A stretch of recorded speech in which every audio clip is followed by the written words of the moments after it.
cuarta clase y estamos avanzando bien. Y ahora, hoy día nos toca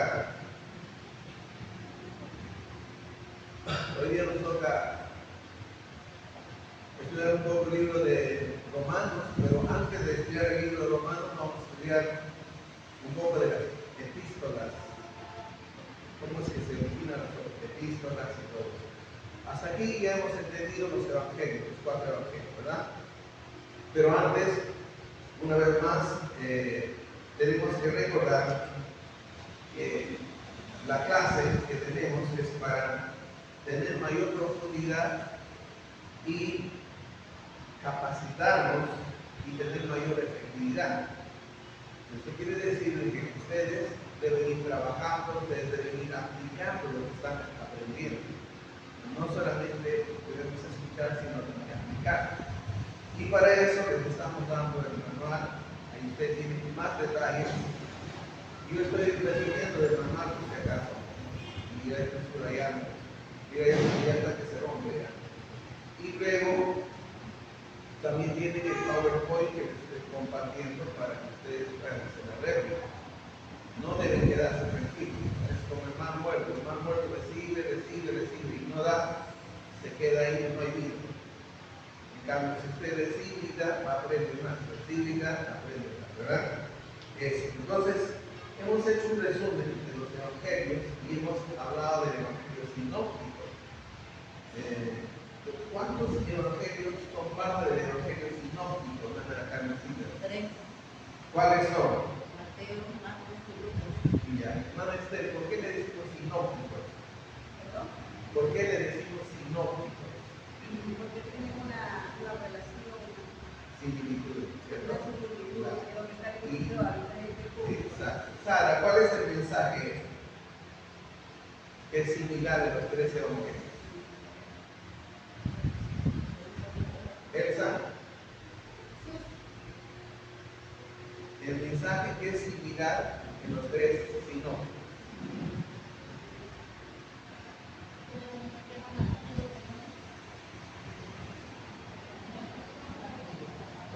¿Verdad?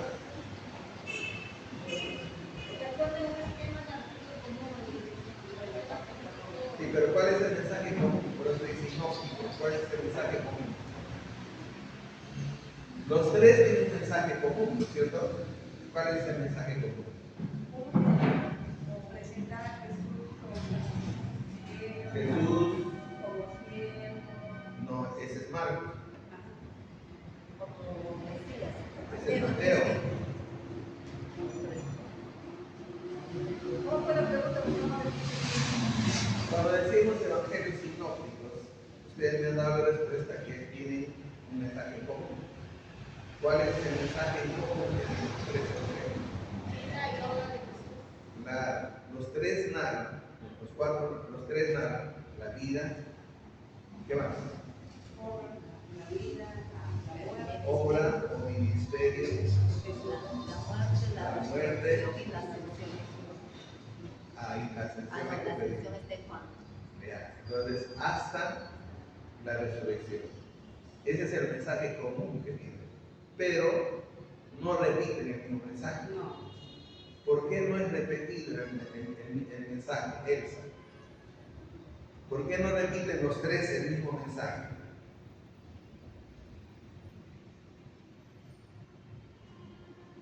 Bueno. Imagino que debe ser porque está diferente público, está direccionado. Muy bien, ¿no es cierto? Entonces, cada evangelio tiene un enfoque. Les hice esa comparación como la columna. Entonces, uno mira de este lado, del otro lado, del otro lado, y hola, Jacqueline, ¿no? Caroline. Bueno, ya me aprendí de esa, de Caroline.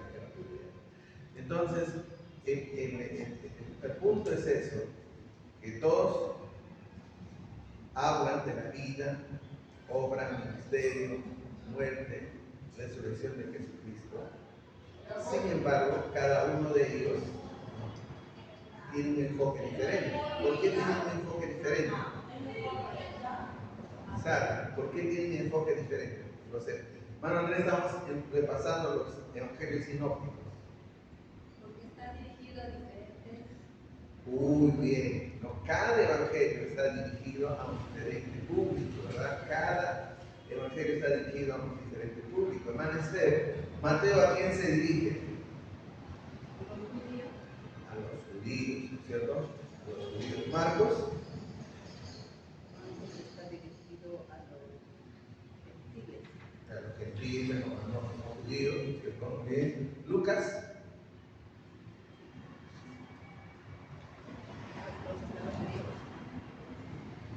Andrés, Lucas. Toda la sociedad. Muy bien. Ahora, Mateo, ¿qué enfatiza de Jesús?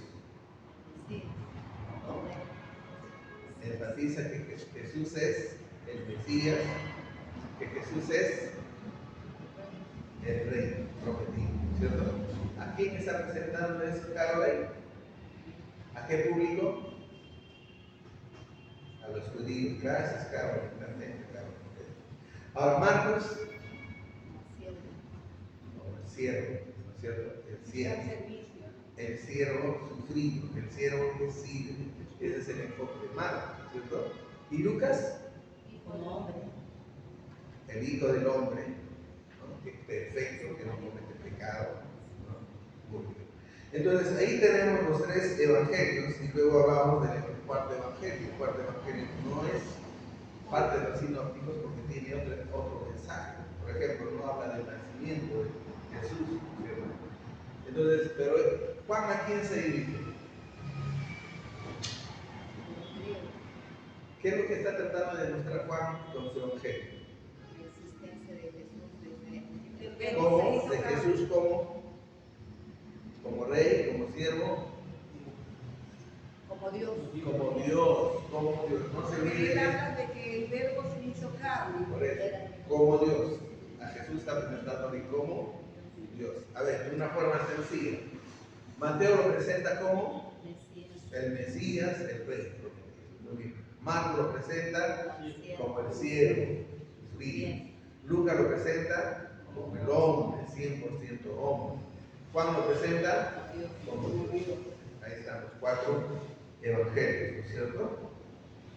Y luego hemos dado un pasito más, hemos hablado del libro de Hechos. Y hemos dicho que Hechos es el eslabón, es el puente entre los evangelios y las epístolas. Entre el evangelio y las epístolas. Por ejemplo, hermana Carmen decía, hasta la resurrección. ¿Quién menciona la ascensión? En Juan, en Hechos. Y a Lucas lo menciona más claramente, ¿no?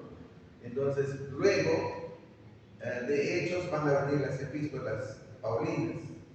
Entonces, Hechos completa la historia después de la resurrección de Cristo y habla de la promesa que Jesús había hecho a sus discípulos, la promesa del Espíritu Santo. Muy bien, entonces hemos visto el resumen de todo el libro de Hechos y a las finales habíamos quedado que el libro de Hechos muestra cambios de enfoque, ¿no? Entonces, hasta aquí el judaísmo venía a través de la ley, ahora Jesús muere, cumple, asciende, entonces hay un cambio. Ahora, para nosotros es importante el libro de Hechos, porque el libro de Hechos nos habla del nacimiento de la iglesia. Nacimiento. ¿Cómo se fundamentó la iglesia? ¿Cómo creció la iglesia? Entonces, ahí hay principios que nosotros tenemos que entender para la iglesia de ahora. ¿Cuáles son estos principios? ¿No? Por ejemplo, si usted piensa, por ejemplo, ¿cómo podemos enviar a un misionero? El libro de Hechos nos va a dar un modelo de cómo vamos a enviar a un misionero.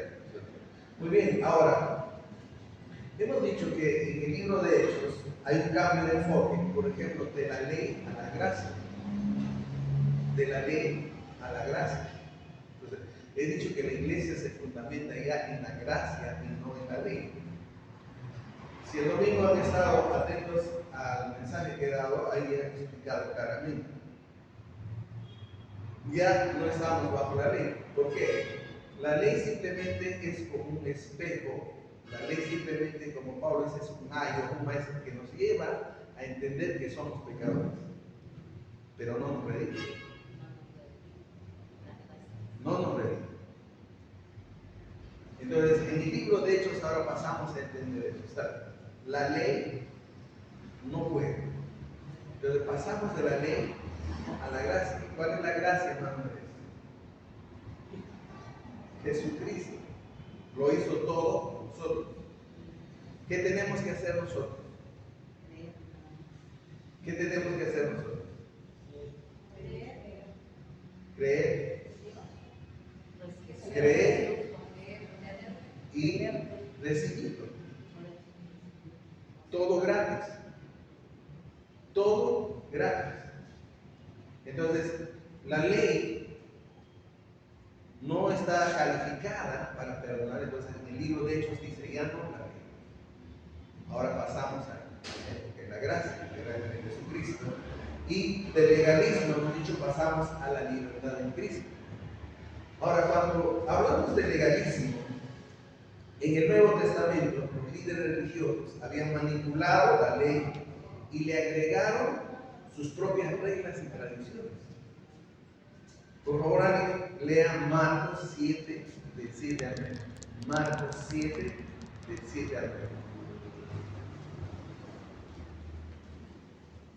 Bueno, Marcos 7, del 7 al 9.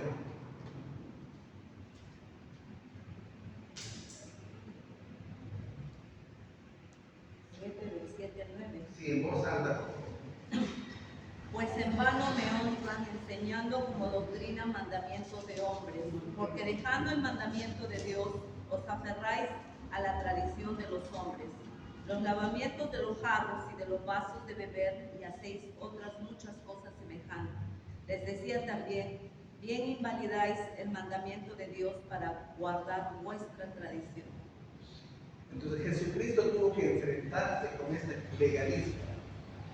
Entonces no era el cumplimiento de la ley nada más, sino le habían añadido a la ley reglas y tradiciones.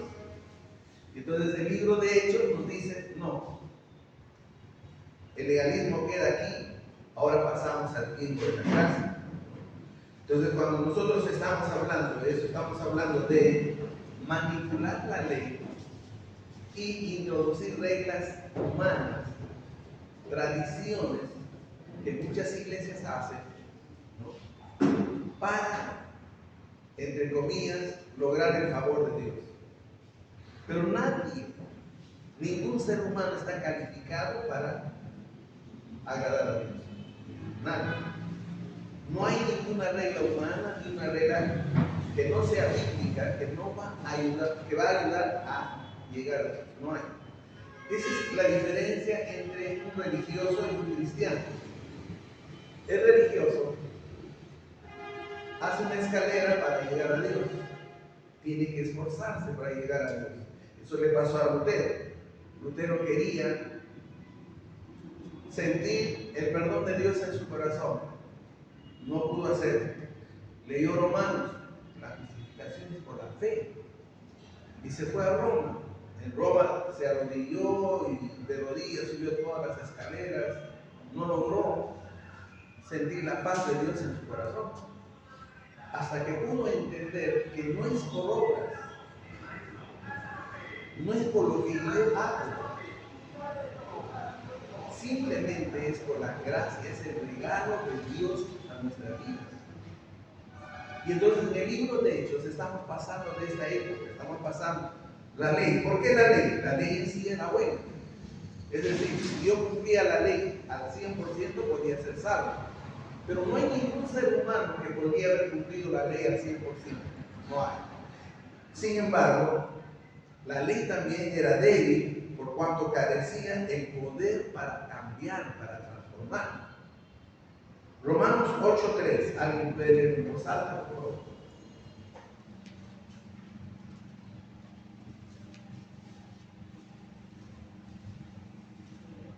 Porque lo que era imposible para la ley, por cuanto era débil por la carne, Dios enviando a su Hijo en semejanza de carne de pecado y a causa del pecado, condenó al pecado en la carne. Imposible para la ley.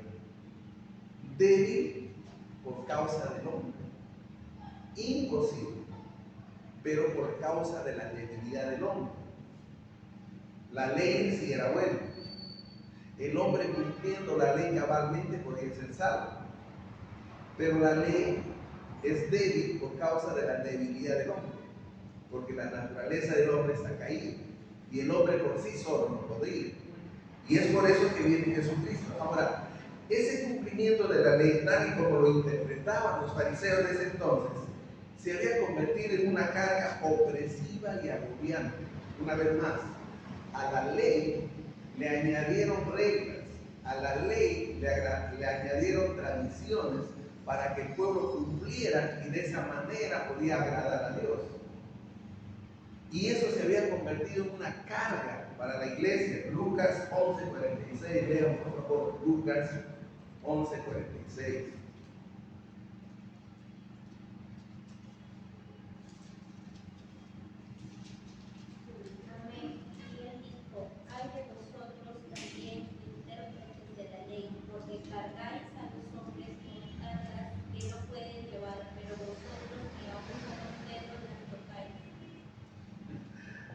Está hablando de los intérpretes de la ley. Si nosotros aplicamos ahora, estaríamos hablando a los pastores, a los maestros, a los líderes, ¿no? Hay maestros, pastores, líderes, que cargan a la gente algo que ni siquiera ellos pueden llevar.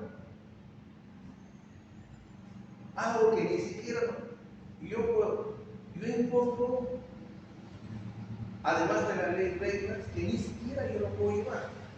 Entonces le está diciendo a Jesús, hipócrita.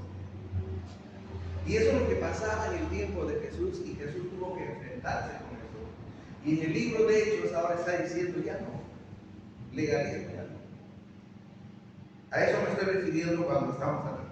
Ahora hay libertad en Cristo. Porque ya no tengo esa carga pesada que me están cargando. Ya no tengo que pensar en hacer obras, ya no tengo que pensar en conducta humana para lograr el favor de Dios, no, porque eso ya no sería gracia. Gracia es un regalo inmerecido, no lo merece. Gracia es un regalo inmerecido, no lo merece, ¿entienden? Entonces, en el libro de Hechos ya queda establecido. Se deja el legalismo siempre, y por eso es que la iglesia en poquísimos años impactó al mundo entero. Porque la base de esa gracia era el amor de Cristo. Y en el amor de Cristo uno podía perdonar.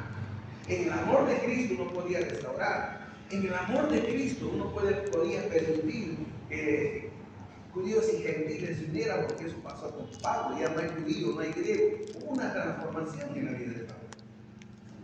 Entonces, cuando estamos hablando de eso, estamos hablando ya, se pasa del judaísmo al cristianismo. Ya, el eje ya no es el judío, ahora es el cristianismo. Cuando ustedes piensan en la segunda venida, ya no tienen que pensar en Israel. No, en Hechos ya se pasó. Si el judío tiene que ser salvo en Cristo. Ya no hay judío ni griego, todos somos uno en Cristo Jesús. Entonces, el eje de la escatología de ahora incluso debe ser la iglesia, no Israel. Porque se ha pasado del judaísmo al cristianismo.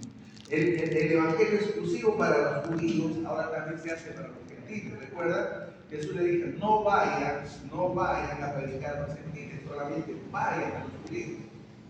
¿Por qué se tenía que cumplir la profecía? Que primeramente era para los judíos, ¿cierto? Pero luego Dios en su gracia cambia. Ya no es solamente para los judíos.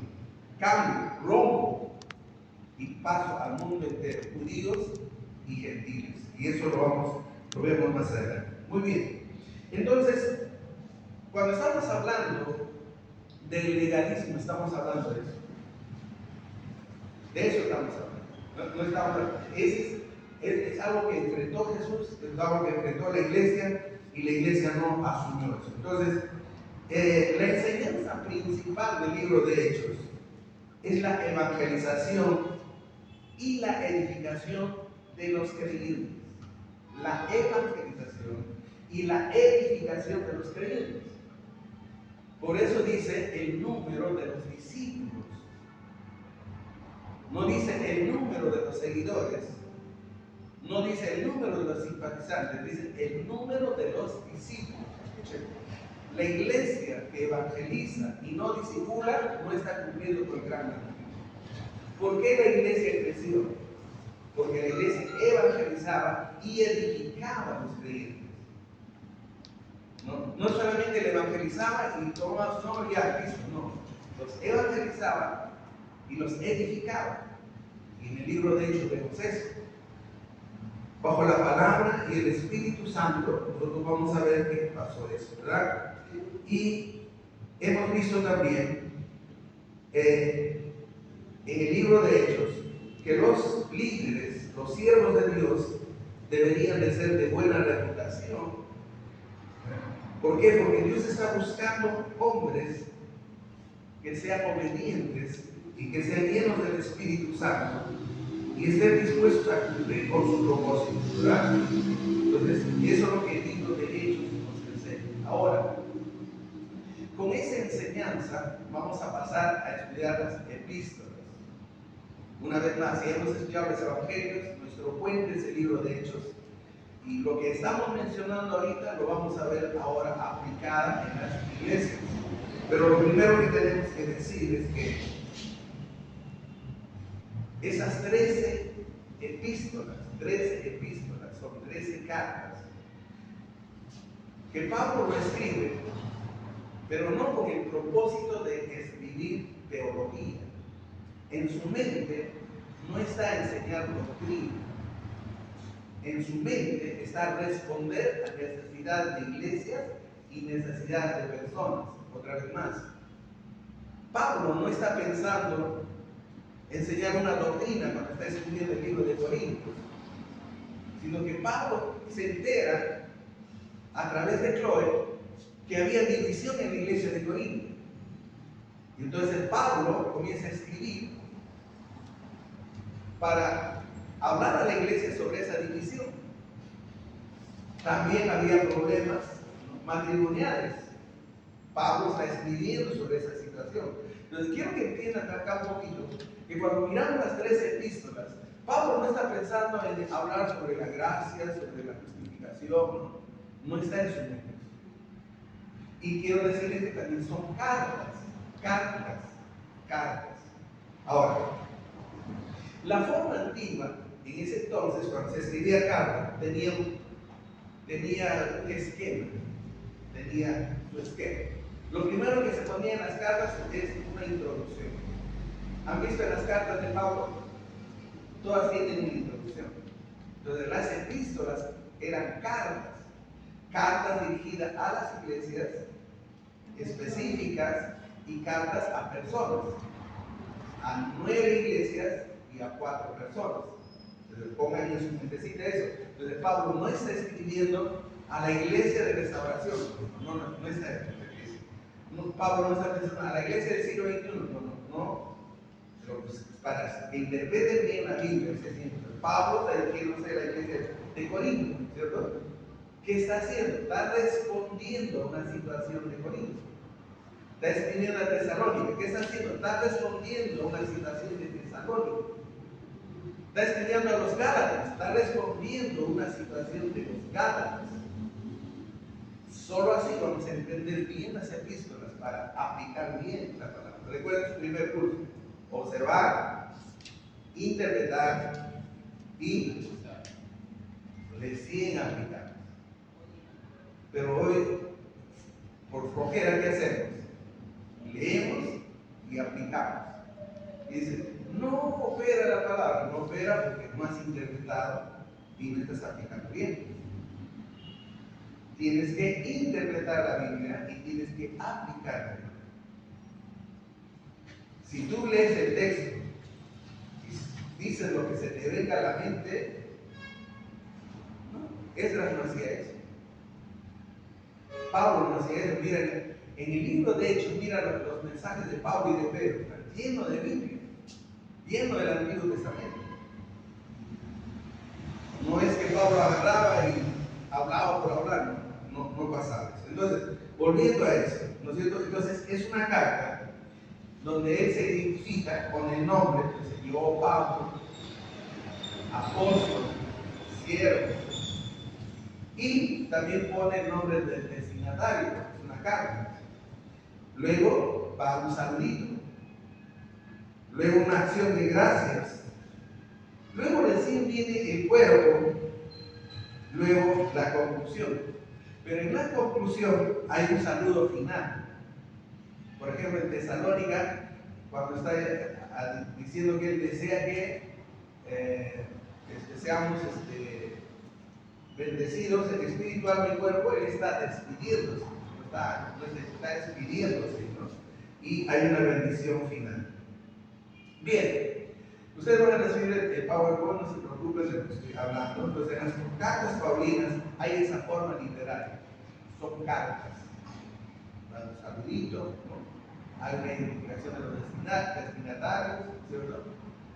Luego viene el texto, luego del texto viene la despedida, generalmente. Solo en algunos, y en su cuadrito usted va a tener, por ejemplo, en Gálatas, no ves la acción de gracias. ¿Por qué no hay acción de gracias en Gálatas? Piensen, ¿por qué no hay acción de gracias en Gálatas? ¿Qué está corrigiendo Pablo en Gálatas? Abran su Biblia en el libro de Gálatas, dense cuenta de lo que estamos hablando.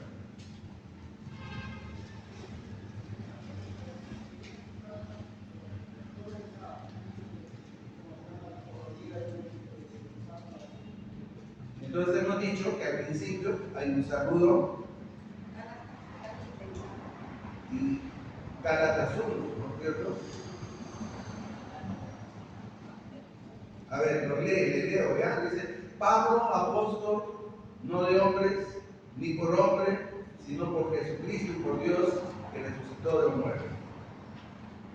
Y todos los hermanos que están conmigo en la iglesia de Galacia, gracia y paz a vosotros de Dios y de nuestro Señor Jesucristo, el cual se dio a sí mismo por nuestros pecados para librarnos del presente siglo malo, conforme a la voluntad de Dios y Padre, a quien sea la gloria por los siglos de los siglos. Amén. Pero no hay una acción de gracias, sino de frente se va y dice: estoy maravillado de que tan pronto os hayáis alejado del que os llamó por la gracia de Cristo para seguir un evangelio diferente. Es que tú vas a ver ¿qué es lo que está sintiendo Pablo? Pablo está indignado. Pablo está molesto. Es que se olvida y de frente dice: estoy maravillado que del evangelio de la gracia se ha ido al evangelio de la ley tan rápido, tan pronto. Pero para que ustedes se den cuenta de que toda epístola está escrito en un momento, en una situación, y está respondiendo a necesidades del momento. Por ejemplo, en este caso, a la iglesia de Galacia. Entonces, eso pasa, y al final también en Gálatas no vas a ver el saludo final. Está molestísimo, Pablo. No hay saludo final.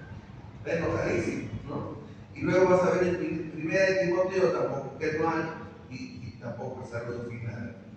Pero luego todas las cartas tienen el mismo modelo. Un nombre del escritor, tiene el nombre del destinatario, tiene el saludito, tiene acción de gracias o petición, luego viene el cuerpo, luego viene un saludo final y la bendición final. Esa estructura tiene las tres epístolas. Esa estructura. Entonces, ¿qué son las epístolas? Cartas. Cartas donde Pablo está respondiendo a necesidades, está respondiendo a situaciones que se están dando en la iglesia o personalmente. Bien. Por ejemplo, en el libro de Gálatas, una vez más, dice Pablo, apóstol, no por disposición de hombres ni por hombres, sino por Jesucristo y por Dios Padre que lo resucitó de los muertos. ¿Por qué se hincapié Pablo en sus artículos? Es que no solamente estos maestros falsos habían entrado y le habían dicho a los Gálatas, olvídense del evangelio de la gracia, ahora vamos a circuncidarse para que sean salvos. Sino le habían dicho, Pablo no es el apóstol, Pablo no es el siervo. Entonces Pablo tiene que defender su apostolado. Por eso que hace ese énfasis en el libro de Gálatas. Y todos los hermanos que están conmigo. Pablo se está presentando. Yo, Pablo, siervo, apóstol, aunque esos falsos apóstoles dicen que no soy, pero yo soy. Y luego viene presenta a los destinatarios a las iglesias de Galacia. Y luego viene salud, gracia y paz sean a vosotros, del Dios y Padre de nuestro Señor Jesucristo, el cual se dio a sí mismo por nuestros pecados para librarnos del presente siglo malo, conforme a la voluntad de nuestro Dios y Padre, a quien sea la gloria por los siglos de los siglos. Amén. Muy bien. Una vez más, las epístolas son documentos ocasionales. Son documentos que responden a una ocasión, a una situación. Surge el problema en la iglesia, entonces viene la carta a los filipenses y Pablo está dirigiendo su carta a una situación. Pablo está escribiendo esa carta respondiendo a una situación de la iglesia. Entonces, no es que Pablo está escribiendo, a los filipenses les voy a enseñar acerca de escatología. ¿Por qué escribe en Tesalonicenses acerca de la segunda venida? Porque ese era el problema en esa iglesia. Entonces, Pablo está respondiendo a ese problema en la iglesia, ¿no? Entonces, ¿por qué en Corintios nos habla acerca de la unidad? Porque había división en la iglesia. Y Pablo dice, no, esto no es así, ¿cierto? Ahorita lo vamos a ver. Entonces, una vez más, todas las epístolas están dirigidas a una ocasión, están dirigidas a una situación, por eso lo llamamos cartas ocasionales. Así que cuando ustedes van a leer las epístolas, ahora tienen que poner en su mente, Pablo está dirigiéndose ¿a quién? A la iglesia de Galacia. Y tiene que decir, ahora, ¿por qué está escribiendo a la iglesia? ¿Cuál era la ocasión? ¿Cuál era la situación? Así van a entender mejor las epístolas. Cuando Pablo está escribiendo a los hebreos, ¿no? ¿Sí? No, pero no se sabe realmente. Ya están despiertos. Dentro de las 13 no está hebreos. Dentro de las 13 no están hebreos. Muy bien. Muy bien. Entonces, ahora, por ejemplo, cuando estamos diciendo que son vacacionales, 1 Corintios 1, 10 a 12 dice, os ruego, pues hermanos, por el nombre de nuestro Señor Jesucristo, que habláis todos una misma cosa, y que haya entre vosotros, y que no haya entre vosotros divisiones, sino que estéis perfectamente unidos en una misma mente y un mismo parecer. Miren, escuchen, verso 11, miren, porque he sido informado acerca de vosotros. ¿Por qué está escribiendo la carta a Corintios? Porque he sido informado acerca de vosotros, versículo 11, ¿verdad? Hermano mío, por lo de Chloe, que hay entre vosotros conflictos.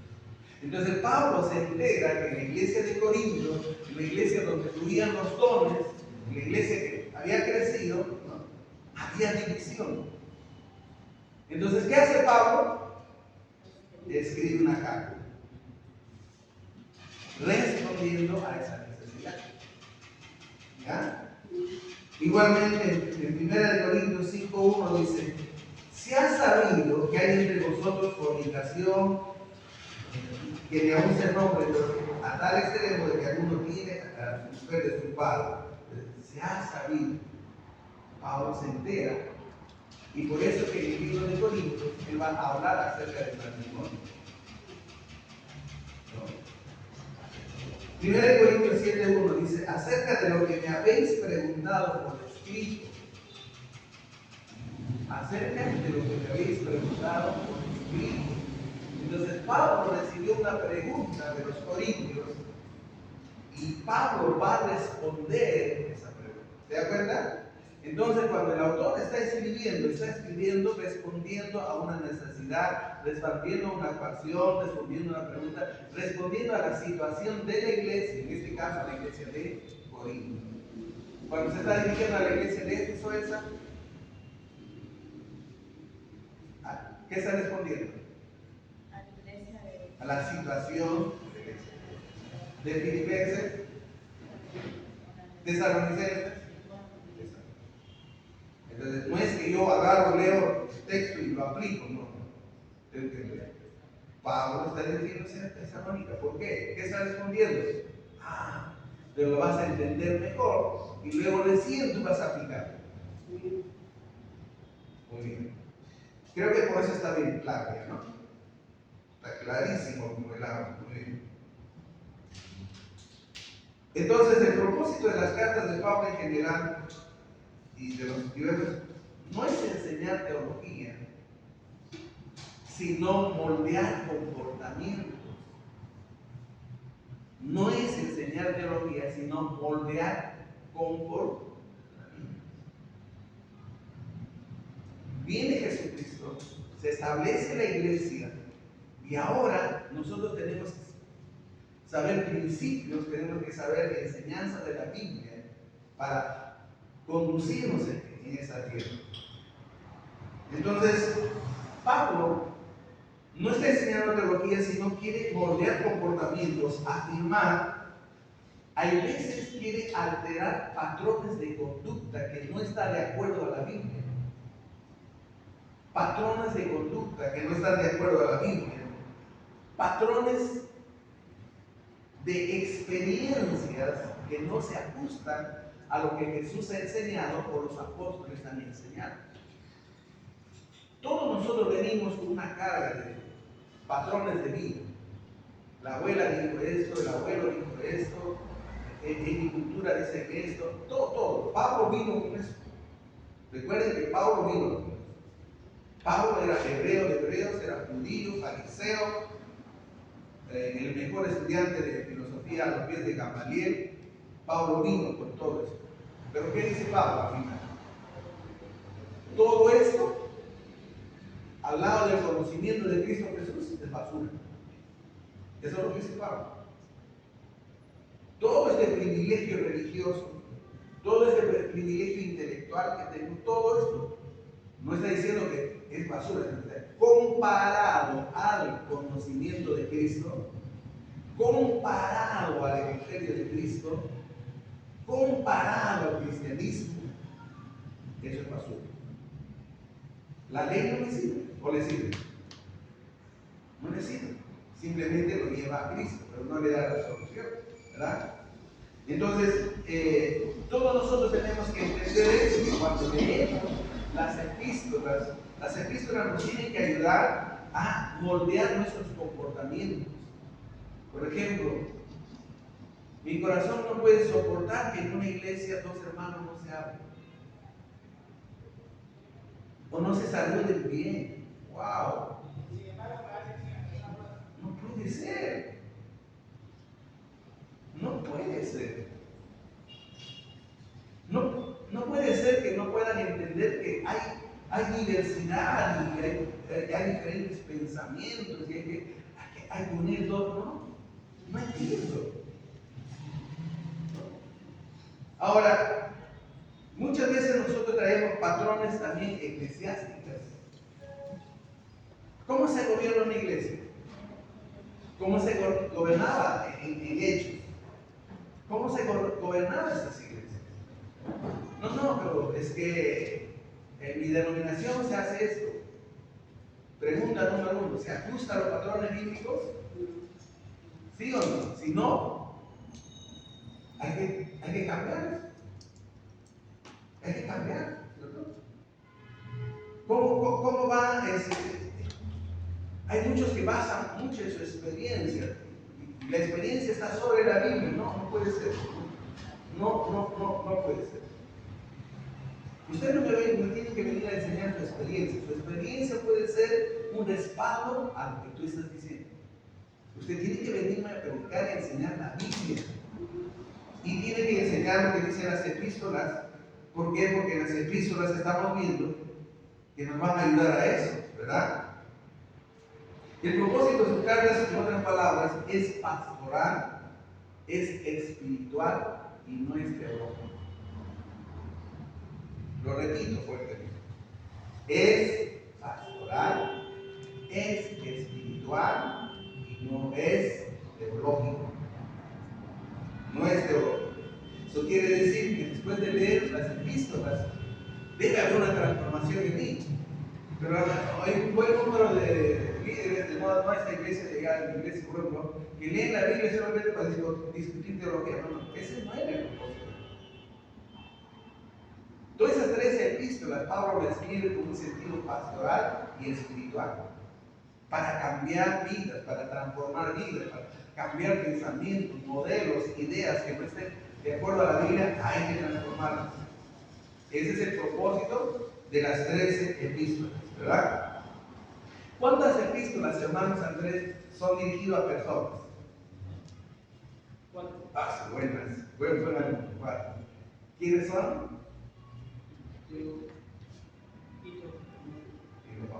Dos a Timoteo, uno a Tito y otro a Timoteo. ¿Y cuántas epístolas son dirigidas a iglesias de Venezuela? ¿Cuántas? Claro, si son 4 no le voy a decir que me digan de memoria, está bien. Ahora, ¿durante cuánto tiempo escribió? ¿En qué periodo escribió esas 13 cartas Pablo? En 20 años aproximadamente. En esos 20 años escribió, y ya sabemos que son en diferentes ocasiones, ¿verdad? Ya sabemos que son en diferentes lugares, y a lo largo de sus 3 viajes misioneros que ha hecho. Muy bien, establecido todo eso, ahora vamos a la primera epístola, la epístola de Romanos.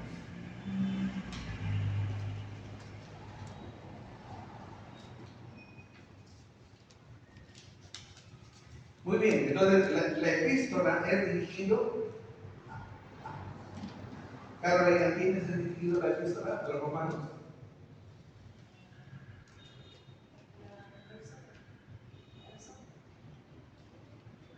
No se esperaba.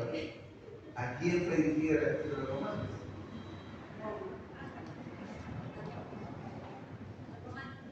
¿A los romanos? ¿A los creyentes de Roma? A ver, definamos, ¿a quién fue dirigido la epístola? ¿Por qué dicen que a la iglesia de Roma? Porque ahí había recibido.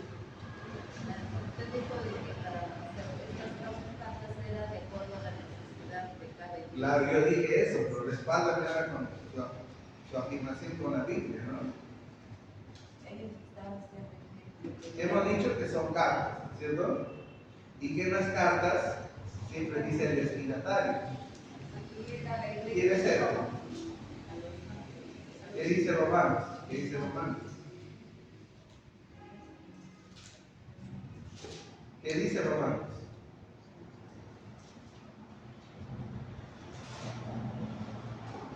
Pablo, siendo Jesucristo llamado a ser apóstol, apartado para el Evangelio de Dios, el que había prometido antes con sus profetas en las Escrituras acerca de nuestro Señor Jesucristo, ¿no? Escribió jurarse, son los cuales a todos los que estáis en Roma, amados de Dios y llamados a ser santos. Entonces, ¿a quién está dirigido la epístola de Romanos? A la iglesia de Roma, ¿cierto? A la iglesia de Roma. Muy bien. Ahora, su nombre ¿es Saulo o es Pablo?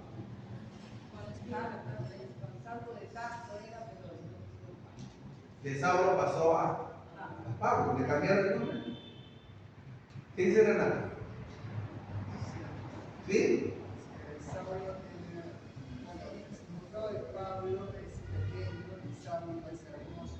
Ya.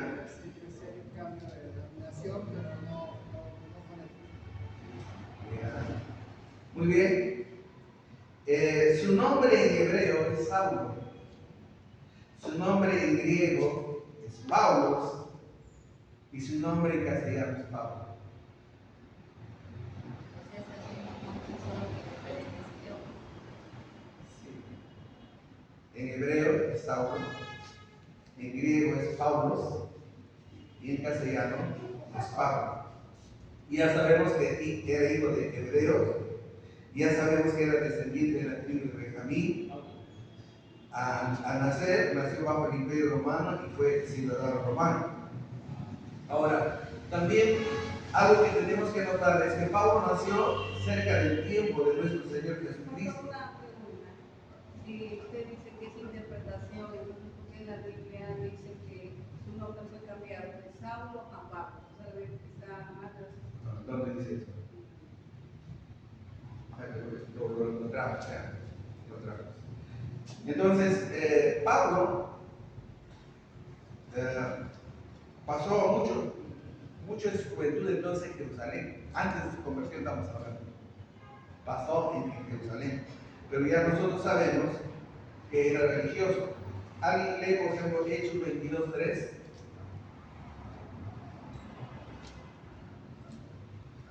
Hechos 22:3. Yo de cierto soy judío, nacido en Tarso de Cilicia, pero criado en esta ciudad, instruido a los pies de Gamaliel, estrictamente conforme a la ley de nuestros padres, celoso de Dios, como hoy lo sois todos vosotros. Ese era Pablo antes de ser cristiano, ¿no? Era ciudadano romano, era ciudadano hebreo, era de la casta sacerdotal. Y ahora nos dice que él creció en Jerusalén, ¿no? Y a los pies de un gran maestro llamado Gamaliel.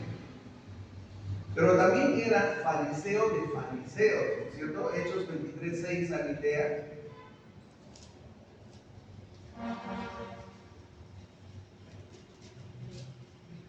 Entonces Pablo, notando que una parte era de saduceos y otra de fariseos, alzó la voz en el concilio: varones, hermanos, yo soy fariseo, hijo de fariseo, acerca de la esperanza y de la resurrección de los muertos. Ahí no más ahí. Entonces, había un problema entre saduceos y fariseos. ¿Creían en la resurrección? No creían en la resurrección. Pero lo que les importa es que Pablo bien claro dice: yo soy fariseo, hijo de fariseo. Así que Pablo antes de ser cristiano era recontra fariseo. Y por eso más adelante dice: soy fariseo de fariseo, cumplidor de la ley, pie de la ley. Ese era Pablo, ¿no? Filipenses 3:5, por favor.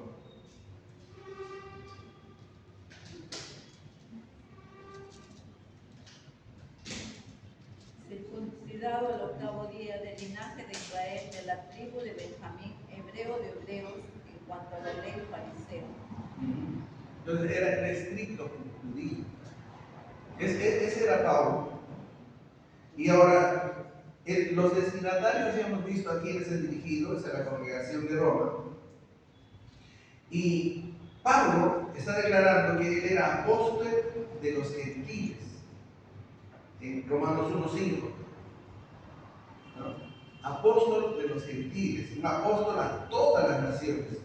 Y habla de la historia religiosa del mundo más adelante, y afirma que la salvación también es para gentiles y no hay diferencia entre judíos y gentiles, ¿cierto? Entonces, en sus libros, yo no agarro el libro porque yo aquí hablo de en su libro, donde dice estructura y divisiones principales, ustedes ven ahí que el libro de Romanos se puede dividir estructuralmente en dos. Hay un prólogo, hay una conclusión al final, pero cuando hablamos del contenido, podríamos dividirlo en dos. Hay 6 divisiones, usted ve el prólogo, cuando habla del pecado, la salvación, la santificación, la soberanía, el servicio y la misión. Pero el libro de Romanos fue escrito en esta ocasión. Ahora atiendan. Pablo había predicado ya todo su continente y quería ir al otro continente a predicar. Y quería que la iglesia de Roma sea su base para seguir predicando. Entonces Pablo no está corrigiendo no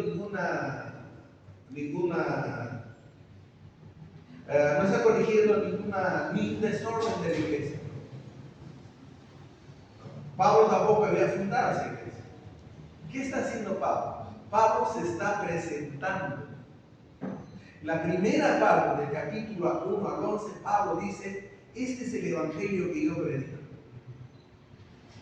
Este es el evangelio que yo predico. Y del capítulo 12 al 16 dice, este evangelio que yo predico se vive así. Entonces, el libro de Romanos podemos dividirlo así, dos, ¿no? La parte teórica y la parte práctica. Entonces dice, mira, el evangelio que yo predico es este evangelio, quiero que me conozcan, y es este evangelio. Pero este evangelio que yo predico se practica de esta manera, del capítulo 12 al 16. Entonces, esa es la división que podríamos tener. Habla del pecado, habla de la santificación, habla de la soberanía, habla del servicio, habla de la admisión. Y luego del 12 al 16, fenomenal este libro, nos va a enseñar cómo vivir ese evangelio. Cómo vivir ese evangelio. Pablo, siervo de Jesucristo, llamado a ser apóstol, apartado para el evangelio de Dios. Ahora quiero que se quede en el versículo 2. Hemos dicho que Pablo está presentando su evangelio. Entonces la pregunta que yo voy a hacerles a ustedes ahora es en Romanos 1, y miren el versículo 2, 3, 4 y 5, y respondan, ¿qué es el evangelio para Pablo? Pablo está ahí definiendo el evangelio que él predica, ¿no? ¿Qué es el evangelio? Porque 1.16 dice, no me avergüenzo del evangelio, porque el evangelio es poder, ¿cierto? Pero ¿cómo lo define Pablo el evangelio? Abran su Biblia, lean por favor, y díganme, a ver, ¿qué es el evangelio para Pablo? Romanos capítulo 1, versículos 2, 3, 4, 5, 6.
Hermana Carmen.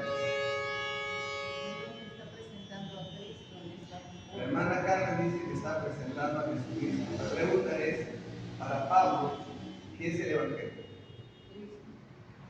La hermana Esther dice Cristo. ¿Qué dicen ustedes? Porque él menciona que las necesitadas están en Él es el que predica el Cristo. ¿Me han necesito? Dice que las Santas Escrituras no estaba protegidas con esto, que estaba en el Antiguo Testamento, los profetas ahí estaban cosas que anunciaban. ¿Y quién es ese evangelio? ¿Quién es ese evangelio? ¿Ah? Jesucristo. Otra vez, Pablo está presentando el evangelio que él predica. Y entonces él dice, apartado para el evangelio de Dios. ¿Qué es el evangelio para él? El evangelio es algo que había sido prometido por sus profetas Nazaret, acerca de su Hijo. Miren, el corazón del Evangelio es Jesucristo, Padre. Sin Jesucristo no hay Evangelio, Padre. Por eso más adelante dice, no me hablen más del Evangelio porque el Evangelio es poder. Ahora piensen, ¿dónde radica el poder? ¿En las palabras elocuentes del predicador? ¿En las formas como se realiza el culto? ¿En el testimonio de la hermana Sara? ¿Dónde radica el poder? En Jesús. En Jesús. Pablo dice, estoy apartado. Y el corazón del Evangelio para mí es Jesucristo. Ese es el Evangelio para mí. Entonces, si en una predicación yo no hablo de Jesucristo, estoy evangelizando para Pablo, ¿no? Para Pablo. Eso yo prediqué el domingo. El Evangelio de la ley. Porque la ley dice hay que hacer méritos para alcanzar la gracia de Dios. Falso, no. Pero la gracia barata, ¿qué dice? Ven acá, jugamos, te entregas y listo, ya. No hablas de pecado, no hablas de arrepentimiento, no hablas de discipulado, eso es el Evangelio barato. Pero para Jesucristo el poder radica en Jesús. Y hermanos, si nosotros no predicamos de Jesús, no enseñamos de Jesús, no hay poder, porque el poder radica en Jesús. La dinamita radica en Jesús.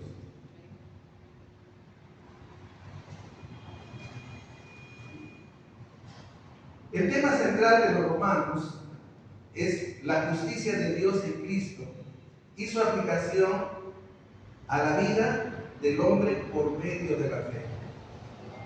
El tema, justicia de Dios, desde un punto de vista positivo. La justicia, escuchen esto, que viene de Dios.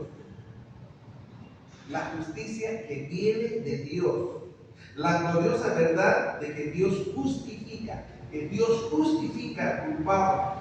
Dios justifica al injusto. Dios justifica al pecador. Dios no condena, lo perdona, lo justifica por la sola gracia en Cristo Jesús. Por la sola gracia en Cristo Jesús. Iglesia, yo quisiera que ustedes entiendan esto. Por ejemplo, si vengo a Anacleta, adulteró. ¿Sabe qué me dice el Evangelio? Que Dios le perdona. Que Dios la justifica. ¿Por qué? Porque se merece, no, por la gracia de Jesucristo. La iglesia tiene que moverse en eso, en el amor de Cristo. Ahora, no estoy diciendo que va a ir a predicar, no estoy diciendo que no va a pasar nada, pero no me la ponga a la última fila, no me la avergüence, no. Aplique el Evangelio de la gracia. Y es más, Gálatas dice, cuando tu hermano cae, tu hermano peca, corrígele, considerándote a ti mismo, porque tú también puedes caer igual. Entonces, cuando Pablo está escribiendo el libro de Romanos, está hablando de esa justicia que viene de parte de Dios. No necesito hacer nada. Yo le digo a mi amada Cacachagua, yo le digo, ya mete con su pecado, ¿qué más quieres que haga? Le pongo otro ladrillo encima, ya por sí solo ya tiene. Y está cargando con su culpa. ¿No es cierto? Simplemente tengo que llevar a entender que tiene que confesar y entender que Cristo la verdad. Ya, que se restaure, ¿no?